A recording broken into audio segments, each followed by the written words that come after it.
This is She Creates Business, a podcast for wedding pros. Your host, Lindsay Roberts, interviews incredible women in the wedding industry who are making their mark and creating success on their terms. Join the conversation. Hello and welcome to episode 139 of She Creates Business, a podcast for wedding pros. This is your host, Lindsay Roberts. Thank you for joining me today. We're going to have a lot of fun. I am bringing Lindsay Lucas back to the podcast. Her and I were together for a two-part episode, kind of extravaganza, back in episode 136 and 137, and talked about how to prepare your wedding venue for engagement season, even during the busy wedding season. And we're back together today to talk about 9 ways you can get more clients in your wedding business. And Lindsay is a venue consultant. I am a venue owner. And so we do use quite a few venue specific examples. But listen, guys, if you are any wedding professional, this episode is going to check all of your boxes for how to get more clients. We came up with 9 ways. We get very strategic in these 9 examples and we really go big. That's why the episode is more than an hour long. So settle in, maybe edit some photos, do some work. Maybe you're, doing some calligraphy, creating some invitations. Maybe you are doing layouts for your upcoming wedding clients as a planner. Settle in. It's a big episode. Maybe you have a drive up ahead of you. I think this will be perfect for you. It's really going to encourage you as I'm recording this, it is July 2019. And so engagement season is literally right around the corner. I know it feels like we're still in the thick of wedding season, but engagement season is right around the corner. So this is a big episode. I'm really looking forward to you hearing it. Before we get there, you guys, I've been talking about it on the podcast in my introductions, and it is finally done, and I'm absolutely thrilled. The 6-month editorial calendar for wedding professionals is now in the Pro Shop. What is an editorial calendar? I have amazing news. This is not just a printable calendar that you need to personally write in. No. This is an actual content calendar with 180 days of intentional client building marketing for you. It's completely built out for you. I have themed every single day, and all you have to do is look at the day of the week, see what I've written for you to post, and go post it on your own social media, on your blog, on your YouTube channel, on your podcast, whatever that looks like for you, whatever your marketing strategy looks like for you. I have intentionally created this social media editorial calendar to work across multiple platforms and not just on social media. Head over to shecreatesbusinesspodcast.com/shop and take a peek at it there. If you have any questions, don't hesitate to let me know, but you could have the rest of this year's content completely planned out if you'll go ahead and grab that calendar. It's $39, well worth it. Once again, you can get that over in the Pro Shop, shecreatesbusinesspodcast.com/shop. Let's head into the interview with Lindsay Lucas. We're chatting 9 ways you can grow your client base this year and have an amazing engagement and booking season. Here we go. Lindsay, welcome back to the podcast. Thanks so much for having me. I love being here. I love having you. If you're just joining us, as I mentioned in the introduction, Lindsay and I are in kind of a really fun venue owner series because, as you know, I am a wedding venue owner myself. Lindsay is a national venue consultant and a wedding planner with over 10 years of experience. So we have decided to link arms. We do some work together on the Venue Academy that Lindsay created, but we decided to link arms and do a venue series on this podcast. And today's episode, 9 ways to get more clients for your wedding venue, is part of that series. As I have said for each of these episodes, if you're not a venue owner, I think you should still stick with us because I'm sure you have venue owner friends. So maybe you want to share this episode with them. And a lot of these strategies will apply to your business as well. Don't you think, Lindsay? Oh, absolutely. There's so much that is relatable across business foundational work that applies to most businesses within our industry. So yeah, there's so many good nuggets here. Yes. Okay, cool. So we came up with these 9 ways. We talked about these. We kind of did an outline. And I think the caveat I want to share before we dive into each way is that not all of these are going to be a good fit for every business. But what we want to get across is that if we can think outside the box and really come up with ways that are beneficial to each of our venues to bring in more clients, which equals more revenue, then that's the goal. So listen to what we say today. As I like to say, quite a bit, is just operate through your own lens and do what works best for you. And, maybe one of these ideas will spark another idea that's similar, but not exactly what we share, which is great. That's exactly what I want. So I'm going to dive in to number one. Oh, quickly before we get started, I just want to let you guys know that we created a PDF download for this episode for you to take with you. It's going to be in the show notes. If you don't know how to find the show notes in your podcast player, Google it. It'll show you. The link will be in there. And that way you can kind of use this PDF on your computer. You can print it out. And as you're working through your venue business, you can say, okay, I need to work on my client strategy and obtaining leads. What is something that I can do from this list now or in the future? So how does that sound good? It sounds perfect. I want it. Can I have it? I want it. Yeah. Yeah, girl. So let's jump in here. Number one is working your current network. And who is in your current network? That to me is your vendor partners. So vendors you have worked with in the past that you've enjoyed working with, that you have a great professional relationship with, or even a good one. It does, they don't have to be your best, friender, but your vendor partners that you love working with, you see them a lot, you feel comfortable emailing them or calling them, things of that nature. Your past couples, of course, don't forget that. And then also your acquaintances, your friends and family. And I'm going to get to this in just a second. But first I want to talk specifically about your vendor partners and your past couples. Have you asked for referrals from these people? If you haven't, I highly recommend that you do, because if you like working with them, they have loved working with you as well. And they would be honored to give you a referral, but you may not be at the top of their mind, right? They are living their own life. They're running their own businesses. They're doing their own jobs. But if you reach out and say, hey, Kinsey, loved being at your venue. If you're like a floral designer, let's say, I loved being at your venue. Working with you was incredible. If you know of any couples who might like to work with me, I'd be delighted to get a referral from you, because your opinion means a lot to me, or whatever, right? Something genuine in your own words. If I got an email like that from my vendor partners, I would absolutely say, yep. And now you're at the top of my mind because you asked me. If you don't ask, you know what I mean? Right? Like if you don't ask, the answer is always no. Yeah. I feel the same way. I mean, if I was a venue, which I'm not, I'm a consultant, but if a photographer reached out to me and said exactly what you just did, I would be like, yep, absolutely, giving you a social shout out right now. Exactly. Oh my God, I love that. Yes. You don't know if they would, take it a step further and say, sure, I'm headed to Facebook. I'm headed to Instagram to talk about you, because I love you, but you're just not top of mind for me because we're all busy, and now you are again. So, right. And your past couples, again, use your judgment here and what feels comfortable to you, but I'd also challenge you to get out of your comfort zone a little bit if you can, and email them and just say, hey, if you know of anyone who might, enjoy our venue, we would love more couples like you. I'm sure you have amazing friends, right? And, absolutely.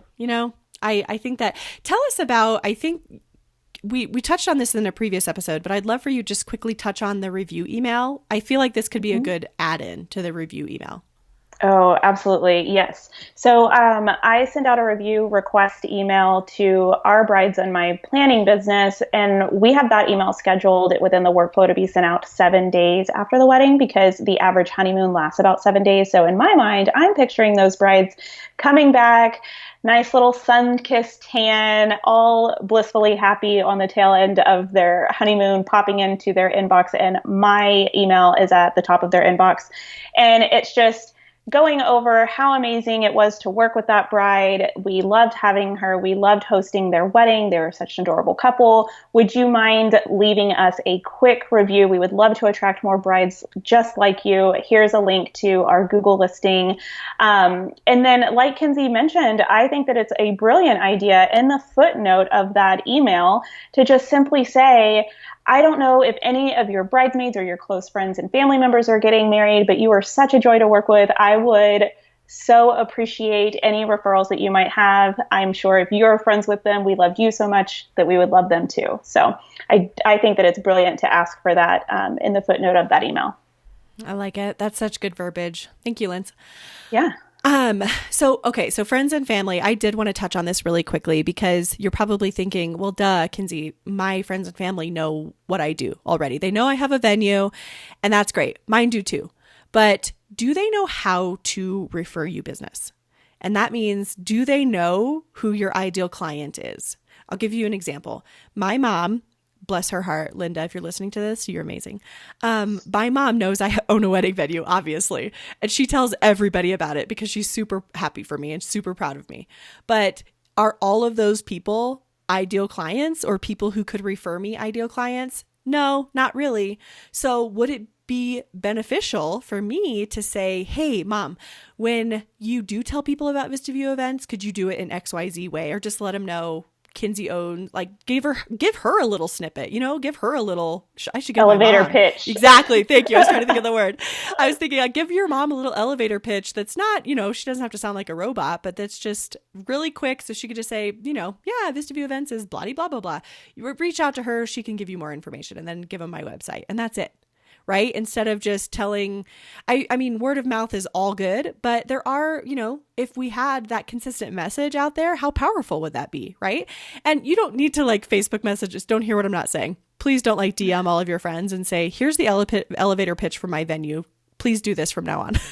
Please study it every night before you go to bed. Yeah. Could you imagine? Oh my gosh. If I got that, I'd be like, oh, okay, I'll try.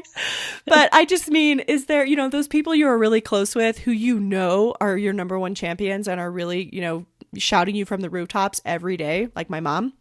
It would be helpful to me if she had a little something that she knew she could say that would help me attract more ideal clients. I think it's important for people to know how to refer you.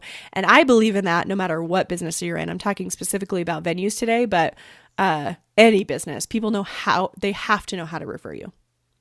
Absolutely. And, whether we're talking about asking for those referrals from friends and family or vendor partners, especially, if you're like me and sometimes you just need permission to do something, I just want to give you permission. There is no shame in asking for a referral, directly asking for that. I think that a lot of times, I see this especially with some of my venue clients, is they are a little hesitant to ask vendor partners for referrals, especially if they have some dates that they need to fill in for the remainder of this year, because those vendors are going around to all these different venues and they have a little bit of this imposter syndrome that is coming on. And they're thinking, oh my gosh, if I ask this caterer, hey, if we would love to work with you more, if you wouldn't mind sending me more of your brides, that would be great. They think that caterer is receiving it as, oh my gosh, they must really be hurting for business. And I was just at this other venue last weekend and they were just booming. That's not what's going on here. There's absolutely no shame in asking for referrals from anyone. That's right. I am so glad you said that. I agree. And when someone asks me, I can honestly say I've never thought that. If someone asked me for a referral, I've never thought, oh my gosh, they must be hurting for business. I think, again, as I mentioned, I'm like, absolutely. I love working with you. Yeah, 100%. I'm glad you said that. So permission granted from Lindsay. Just in case you need it. I need it sometimes. I need it. It's the truth. Yeah. Number 2, do you have anything to add to work your current network? No, I think you did a fantastic job. You hit everything. Stop it, you. Okay, let's talk about paid advertising. So number 2 ways to get more clients into your venue business. Paid advertising. Stick with me on this. I don't know if you're cringing. I don't know if you love paid advertising, but I have a couple of ideas for you that I want you to consider. Paid advertising, we cannot get away from it. Some of us can. Maybe you have a venue that just doesn't need paid advertising because word of mouth fills your calendar every single year, and that is great. I truly mean that. But I will tell you that I also believe that our businesses are cyclical. So we are going to go through a cycle at one point or another where we need more clients. We need more business. And if you're only focused on word of mouth referral, or really any of these strategies that I mentioned today, if you're only truly focused on one thing to the point of completely blocking out other ways of getting more clients into your business so that you don't even know where to start, when that well dries up, and it will at some point, that you're currently using, not only you're not going to have another well to just go to and start pumping from because you don't know anything about that well. I don't know why I'm on this well example, but I think you understand. Keep going. What I'm saying. It's great. Yep. Okay. I love it. Okay, good. You're not going to be able to, like, the idea is that you use that first marketing well for all it's worth, right? But the idea is that you have other wells that are already in operation that you could pump from right away. But if you don't understand any of these other strategies or even know that they exist, like paid advertising, then when the current strategy you're using dries up, and at one point or another it will, you're not going to be able to go to the next well and just start pumping because you don't know anything about it. You're going to have to dig it.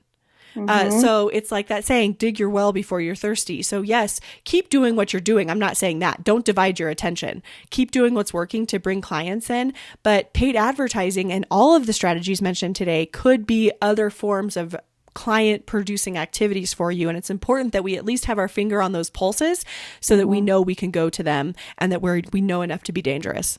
Right. Anyway, I love that. And just to add a little tidbit to that is over just a blanketing statement over everything that we're covering today. Marketing is a long game, right? Like, that's right. Just because you immediately start putting one other aspect of your marketing game into action doesn't mean that tomorrow you're immediately going to see fruit from that. All marketing strategies are a long game. And so by starting to dig your well now, it's going to be fruitful for you by the time your first well dries up. That's right. Absolutely. Lindsay, thank you. So paid advertising, there's multiple platforms. I'm going to list them and give you a few examples. So number one, and these are not in order of relevance. Google, of course, you can do paid advertising on Google.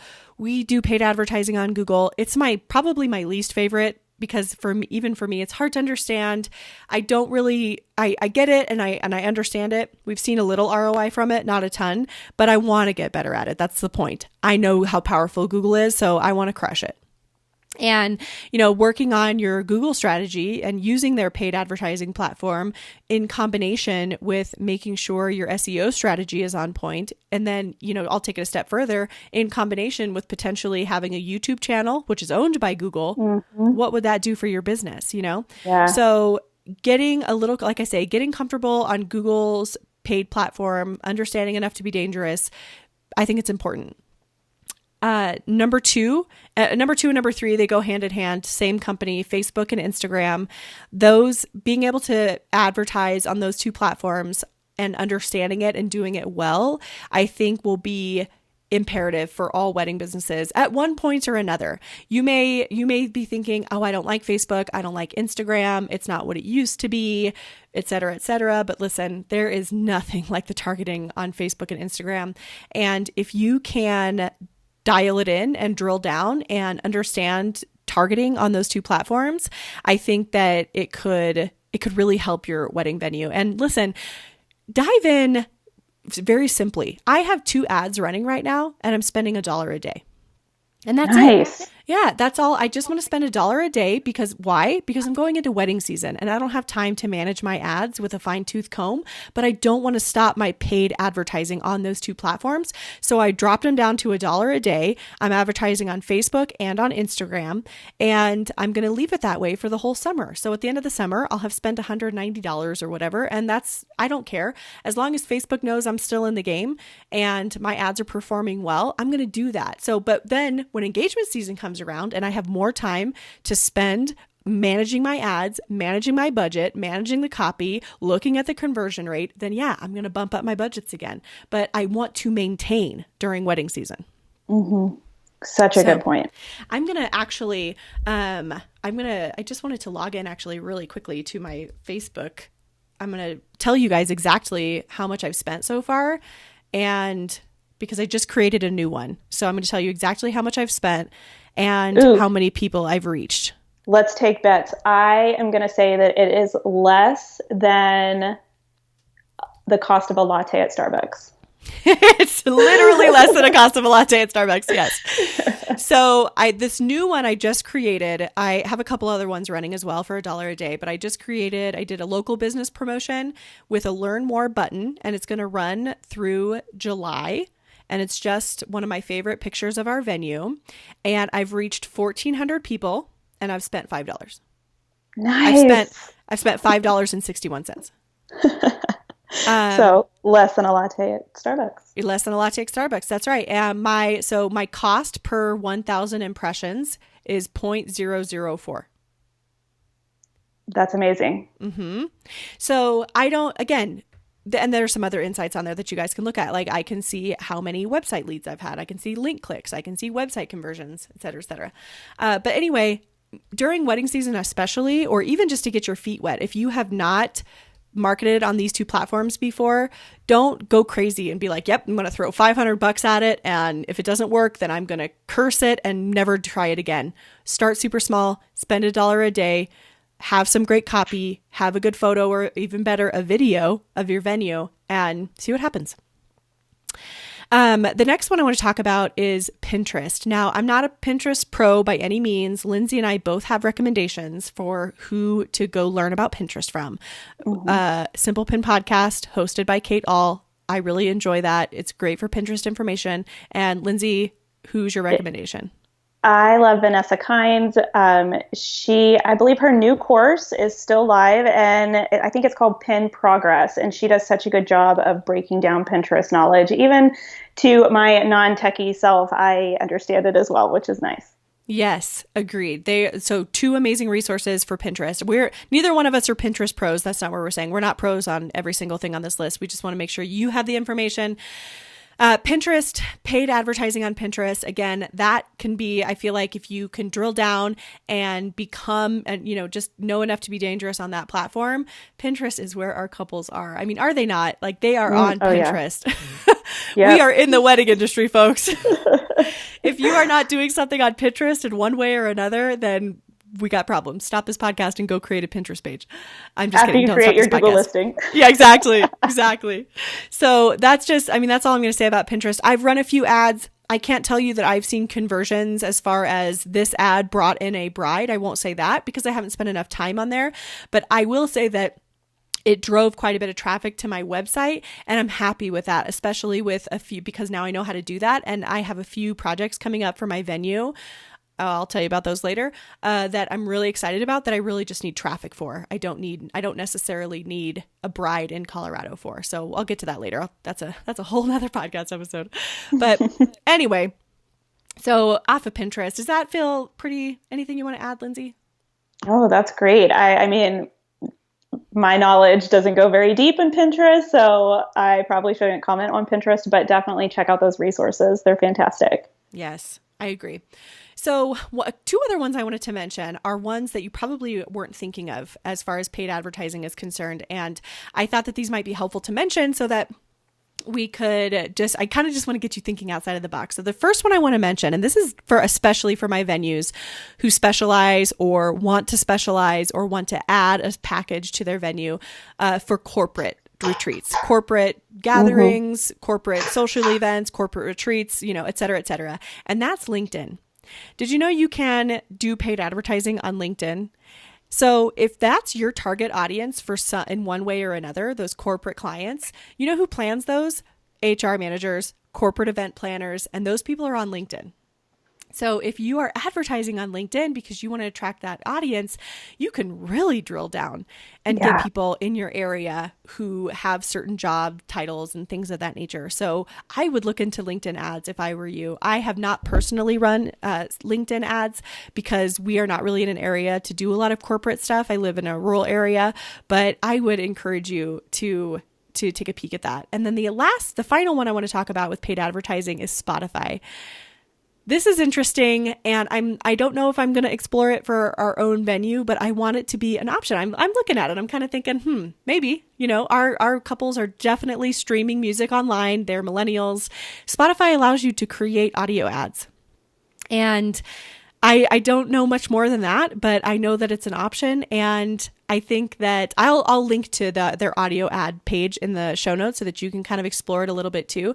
But I think we have never lived in a cooler time for advertising. Right? There's so many options. And, if you are like a Los Angeles or like a California, I don't know, urban venue, Spotify ads might be amazing for you. Right. And you can really drill down into what I do know is you can drill down into like the types of listening habits people have. So for me, I mean, we are a mountain wedding venue in Colorado. So our listening habits are very much like, I don't know, like the Lumineers and Mumford & Sons, you know what I mean? And obviously country music. So anyway, how interesting is that? Keep it in your back pocket. Super interesting, right? Yeah, I think so too. I don't know anything about Spotify ads, so I'll just state that right now. But I do know that Spotify just started partnering with Hulu. So how amazing would it be if your ads could be split on both platforms and they were targeted locally? Yes. Brilliant. Yeah, someone should look into that. Report back, please. Seriously, after this episode, I'm going to be like, I'm running a Spotify ad. I will let you know how it goes. Thank you. So number three way to bring more clients into your venue business is having a healthy, these are the keywords, having a healthy and consistent content marketing strategy. I believe in this so much, and it's one of those scenarios where I can teach it, but this is a total do as I say and not as I do moment for me. I'm just going to admit that right now. But I think as venues, we are kind of missing the boat on this. We don't really have healthy and consistent content marketing strategies. I don't know what that means for you. I'm not going to tell you how to think or what content you should be creating. I'll give you some ideas here in just a second, but I don't think venues are really creating content in a consistent and healthy way that is serving couples and helping their wedding planning journey become easier, more fun, more fulfilling. We're the first vendor that people book, almost always, right? There are some exceptions, but almost always we're the first vendor that our couples are booking. And we have a really important job. And in my opinion, it's really, the onus is on us to set the tone for a couple's journey in their planning process. And I think we could do this a lot better. I know I can. I'm raising my hand. I have a really consistent content strategy for this podcast. I put out podcasts every week. Sometimes I miss a week here and there, but other than that, we're in the hundreds of episodes. And for my own venue, which I'm working on this year, and I want to do some episodes about that, and I will, but I'm not creating super healthy, blog posts every week. I'm not posting on social every single day. I'm not doing Insta stories every day. These are things that can help our couples. And one of the key things I've said here, other than healthy and consistent, is that content that serves the couple. Mm-hmm. That's key. And, if you can create content that serves your couples or future couples, potential couples, even people who don't book with you, but you send them off with an amazing feeling into the industry, well, you've won, So what does that look like for you? Is it blogging? Is it podcasting? Is it creating, helpful Instagram stories? Is it, IGTV? I don't know what that looks like for you, but it should be in your repertoire and it will bring you more clients. I have not had one guest on this show who has said, creating consistent content has never brought me clients and I hate it. Everybody, every person who has said, I committed to a blogging strategy, I committed to an Insta story strategy, I committed to, whatever strategy, they always say that grew their business. It brought clients. So I think we should commit to it. Yeah, absolutely. And, leverage it to your advantage too. I mean, as a venue owner, if we are able to put content out wherever you think that it's the best outlet, it's the most, it's where your clients are, definitely leverage it to your benefit, because you could be talking about, if you are a venue that allows pets on wedding days and your competition has strict policies against that, talk about that. Talk about how much you love your pets, and here are ways to include your pets on your wedding day, and then include some really cute photos of some baby puppies. Exactly. Like baby puppies, sharing all day on Instagram. 100%. Yes, I will reshare that. Yes. I like that though, but that's such good information. Lindsay says this a lot, and I like it because it really illuminates what's duh to you is mind blowing to others. And that's so true when it comes to our couples. They are not in the wedding industry. We need to stop thinking that our couples should know what's going on because they should read their contract. I'm guilty of this too. Yes, they should read their contract, but they don't know.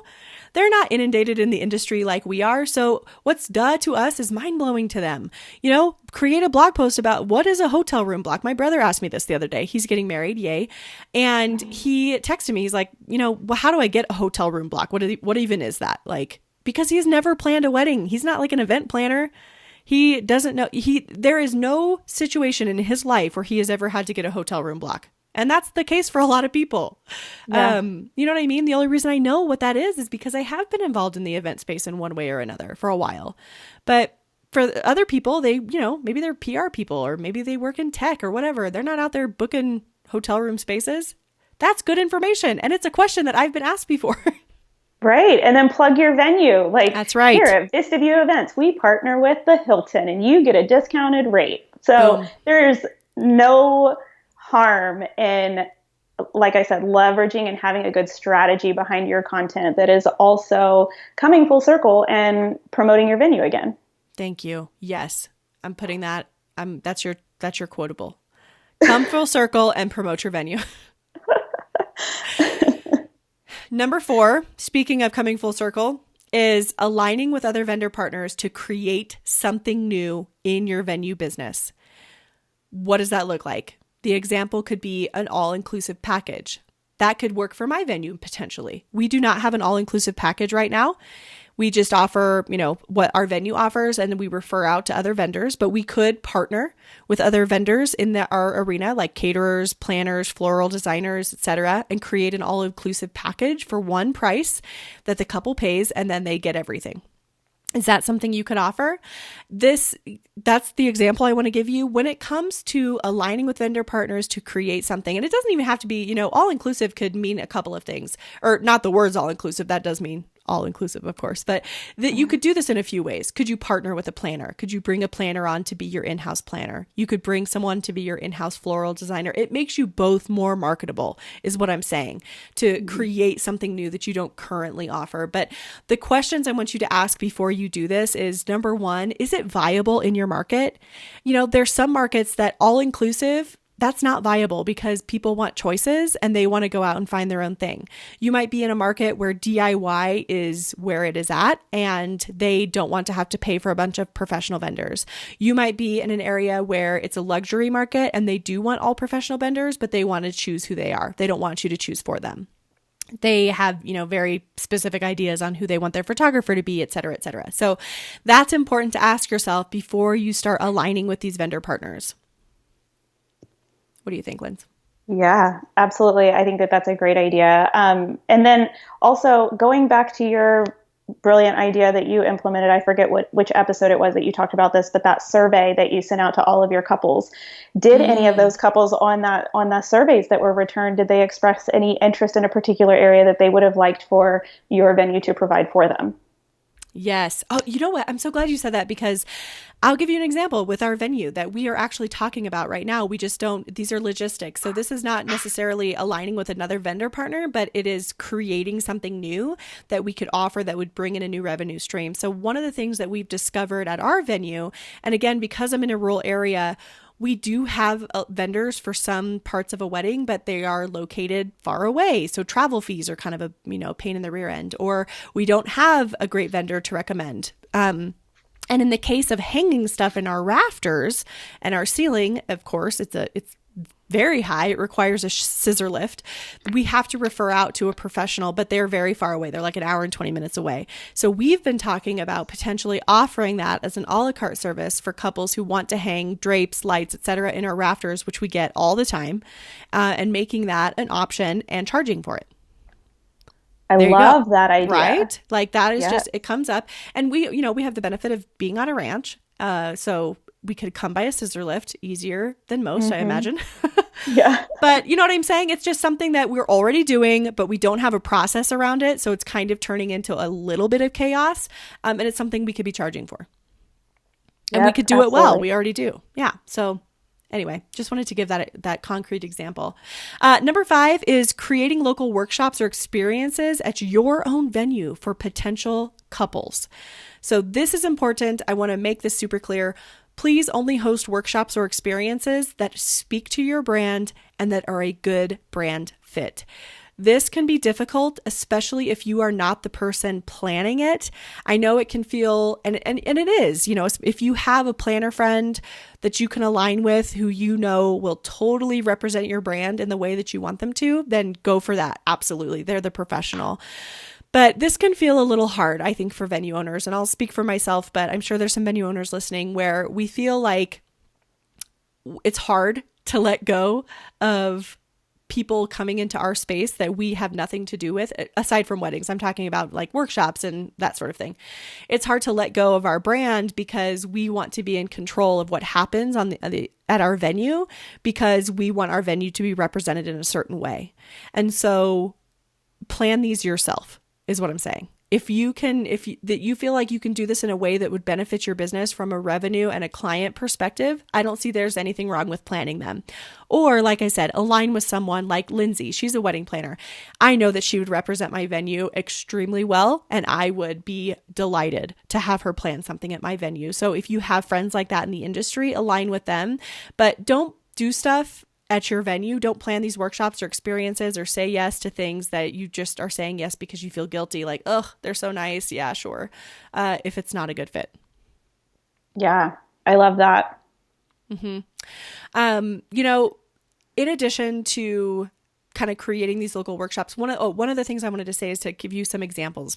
These are specific for actual potential couples. So instead of a traditional like a bridal show or anything like that, what can you do to help a couple have a better planning experience? Like I said, I think it's our job to set the tone because we are one of the first vendors that our couples are choosing.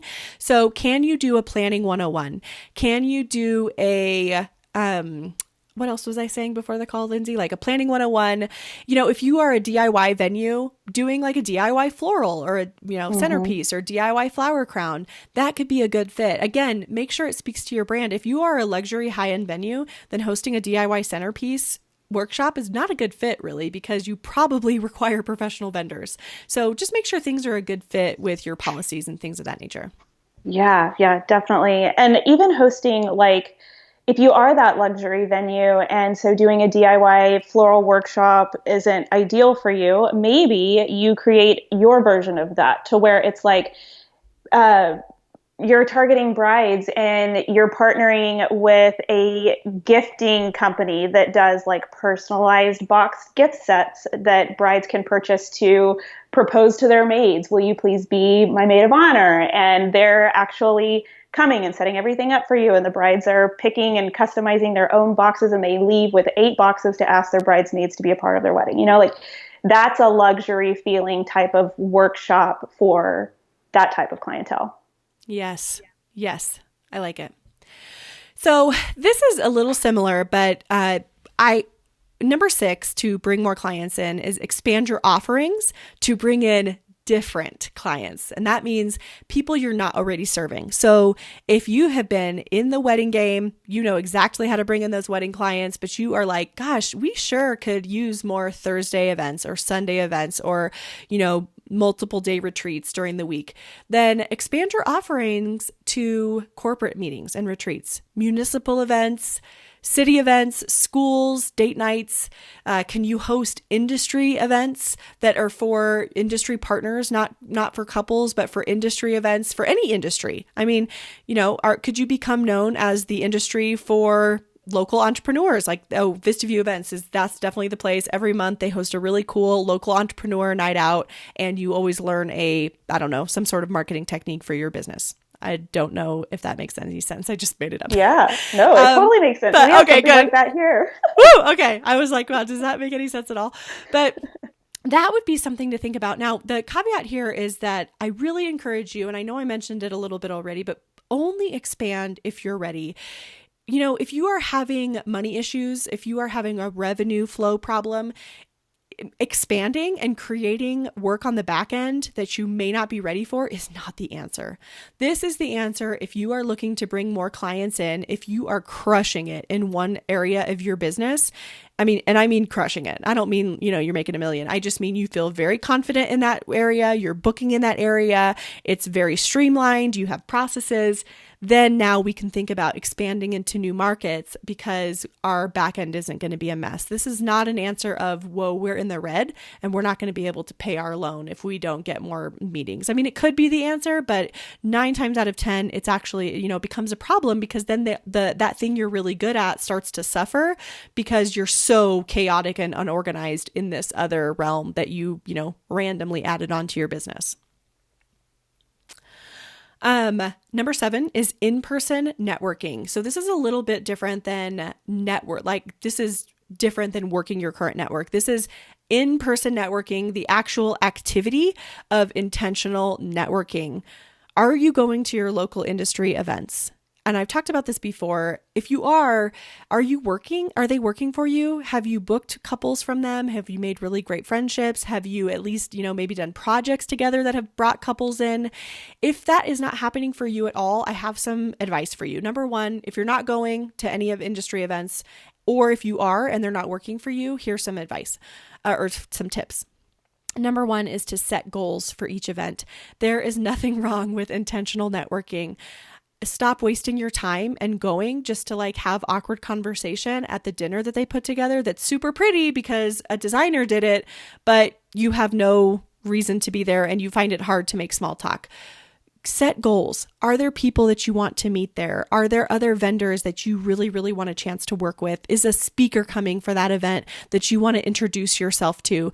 Make those goals, make 1 or 2 goals for each event and make them happen because that's what's going to move your business forward. And when you're creating those intentional, genuine networking goals, it's mutually beneficial for you and the person you are making sure to meet, to make sure you're introducing yourself to, because you're creating this genuine relationship, again, that's mutually beneficial for both of you. And it's not just random small talk at the dinner table. And then you leave and you say to yourself on the way home in your car, another useless networking event. Oh my gosh, yes. There's nothing worse about talking about the weather to 7 different people at one event. Yes. No thanks. No, but I love that you made a point to say that it's mutually beneficial because I feel like a lot of times we feel, especially for introverts, right? Like I'm an introvert, so maybe I shouldn't speak for everybody, but I know that there are times where there's been a speaker at a certain local event that I wanted to go to and make a connection with, and I will DM them on Instagram and say, hey, I'm going to be in attendance at this event. I'm so looking forward to meeting you. I don't want to take up a lot of your time. I just want to say hi. And sometimes we feel like, oh my gosh, we're such a burden and blah, blah, blah, but we're not because we don't know somebody else's needs or what they may be looking for in their business. And the fact that it is mutually beneficial and we've just created another connection on both sides of the street is so rewarding for both businesses. So, and then Kinsey, if you don't mind real quick, I just wanted to touch on introverts because I mentioned that. Yes, definitely. I am a huge introvert, and more times than not, when there's a local in-person networking event, 9 times out of 10, I will talk myself out of it and bail right before and just be a no-show at the event. I get a lot of anxiety around in-person events, and I know this about myself. So what I have done and challenged myself to do is I call my best friend and say, hey, if you're free, there's this event. I want you to go with me and I want you to hold me accountable. And when I tried to bail 5 minutes before picking you up, I want you to not let me. And she does. She holds me accountable. She has not let me bail. And she's done a great job of that. And then I give myself another challenge whenever I arrive at the event. My best friend, thank goodness, she is not an introvert like me. She's a little social butterfly. And so she will introduce me to somebody that she's a mutual friend with, and she knows that I don't know. And if there is an event that we're going to that neither one of us knows anybody, then we challenge each other to go and meet one new person each, and then we cross-introduce our new friend to each other. So then we're meeting 2 new people. Yes, that's so good. I'm glad you shared that tip. I'm not really, I don't know if I don't know if I'd classify myself as an extrovert. I feel that way sometimes, but I do like my alone time. But I feel like that would be you and I at an event. I feel like I would be, we would be a complementary pair. Yes, 100%. And the benefit of going, having a pairing like that is that you're going to introduce each other to totally different people. Because you're going to be, you're going to navigate to totally different personality types as, maybe someone who's just a little more outgoing, someone who is a little more reserved. And you're going to introduce each other to, like I say, people who have different personalities, different businesses, and that's good for everybody. Yeah, absolutely. I went to Creative at Heart last year, which I know you did too, which was so fun. It was our first time to get to meet in person, which sounds weird to say. I know. Once I got there, I was just like, oh yeah, it's you. Like, I just felt like I already knew you. Yeah, but I had some anxiety around that event because I was meeting a ton of new people and it was such a fantastic conference. But one person in particular, she was definitely an extrovert and she caught me a little bit off guard. I was kind of standing off to the side on the perimeter of the room, like introverts tend to do, like in my own little world. And she came up, introduced herself. And I know that it is one of those communication tactics where you're just firing questions at the other person, trying to get to know them. And that's exactly what she was doing to me. But as an introvert, I was just like, oh my gosh, this is a lot. This is a lot. This is a lot. And I didn't know how to handle it. And she just kept going and going. And so I just gave her a hug. Like no words, just like reached over, big old bear hug, and she stopped talking and looked at me like with this complete bewilderment look on her face. And I was like, okay, hi, I'm Lindsay. Like I didn't know what else to do. But now we're such good friends and we laugh about that all the time. Stop it. I did not know this story. Yeah. I'll tell you who it was later because you know her too, and you love her equally. Oh my gosh, I'm excited. Okay. Okay, so finally, with this in-person networking tip about how to get more clients into your business is become the host venue for these in-person networking places or in-person networking activities. Guys, there is nothing more valuable than being the gatherer of human beings outside of weddings. Of course, we gather weddings every weekend. I'm saying in-person networking that's going to result in more clients for you. If you are the connector, it makes you memorable. So be the connector, host these events at your venue. And again, make sure they align to your brand and have the control that you want over them. I mean, release control if you need to. We all need to practice that. I sure do. But again, I'm going to say it one more time. If you are the connector, it makes you memorable. So gather people, be the host venue, volunteer to host these kinds of industry events, make some yourself, and I believe it will move your business forward. I agree. There's something psychological about, like, as you said, being the gatherer of people, whether you identify as a leadership personality or not, that's how you're viewed when you are the host, when you're the gatherer and you're the one that's welcoming all of these people into your home. And there's just something about being viewed as a leader that people automatically want to connect themselves with you. Yes, that's right.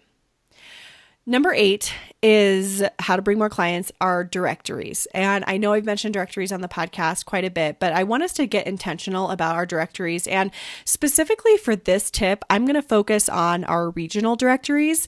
And those are smaller directories. So yes, there are, the knots, the wedding wires of everything. And those are important and they have their place and keep doing what's working over there. But I would really encourage you to also look into your regional directories and more so how you can partner with those regional directories rather than just throw money at them for a print ad in their magazine. I was talking with one of the women, her name is Hillary. She works at a regional director, like a regional, it's actually a lot of things. It's a regional magazine, it's a blog, and it's all sort of things. And we actually got on the phone to talk about a recent episode, and she is just a brilliant mind. And something she said to me just stuck with me so hard. She said there's just some wedding business owners who understand the value of a media partnership, and there's some who don't. And she said that very kindly. And I just thought, oh my gosh, like, yes.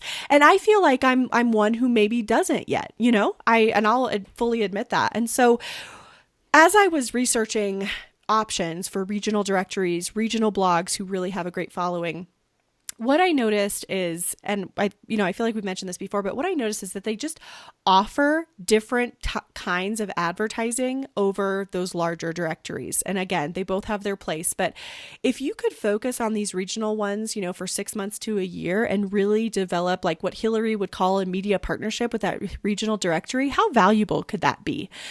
I'll speak for this one that I'm talking about. They offer, if you want to advertise with them as a wedding vendor, as a wedding venue, and you are, a member of their like membership site, you have other options. You can advertise in their newsletter. You can get on their Instagram stories. You can advertise a one-off event or a couple of events. You can get social media shout outs.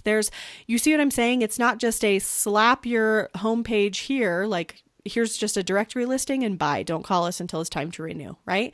There is a lot of opportunity and options for advertising. And I think that, I have personally underutilized that in my own venue business.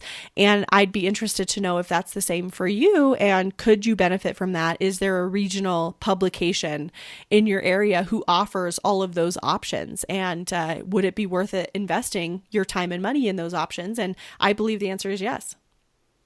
Yeah, I agree. I feel like smaller, like regional directories, like what you're talking about here, is they have done something that's really smart, and that is that they have focused more on relationship building with their partners, whereas larger directories like The Knot and Wedding Wire and those things, they have other strengths. There's definitely a benefit to having such a large platform that brides are just conditioned to automatically go to.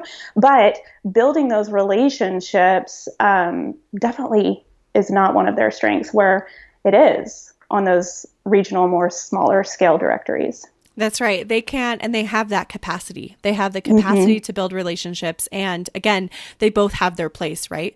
So I agree. And for me, and that, I feel like you saying that, Lindsay, really speaks to the type of person and the type of business owner. If you are someone who is like, I don't care about the relationship, I don't care about having a media partnership, I just want to pay my $5,000 to The Knot or Wedding Wire every year because it brings me all the business I need, well, then that's good. Like I say, it has a place, and if you keep doing what's working.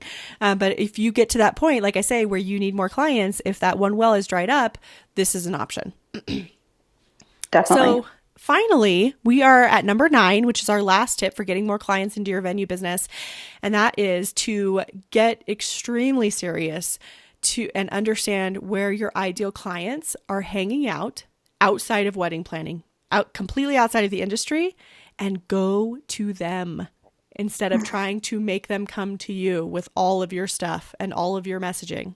And I know we just talked about 8 ways to send messaging, but this is my final tip is, let's say I just have this urban venue in my head right now. So I'm going to say again, like if you are this urban venue and you want to attract like a technology crowd or an entrepreneurial crowd, you're an entrepreneur too. If you own a venue, should you be going to these cool techie entrepreneurial meetups? Your ideal clients could be hanging out there. You don't need to go there and say, hi, I own a wedding venue. Are you getting married? Just be there. Be in your real life. Be normal, be who you are. But that's an example of you going to the client. Should you be going to local creative groups? Like I say, you could create these at your wedding venue, and that's true. There's nothing wrong with that. But I'm really talking about getting outside of the industry here and going to where your clients are just hanging out in their everyday life. Planning a wedding and hosting a wedding and having a wedding is a very small fraction of the bigger picture of people's lives. I'm thinking specifically right now for my personal venue. I have a September couple, and my bride she's in nursing school, and she's doing, she works at the local hospital. She also teaches, and I mean, she just has a crazy busy life outside of planning her wedding. So she's really just trying to get through May and then focus on her wedding. And so I'm thinking about, if I wanted more couples like her, she's amazing. Is there some way I can support like the local nursing program or anything like that? You know what I mean? So that's just, think outside the box. Again, we don't have to stay in our little wedding planning box on Instagram.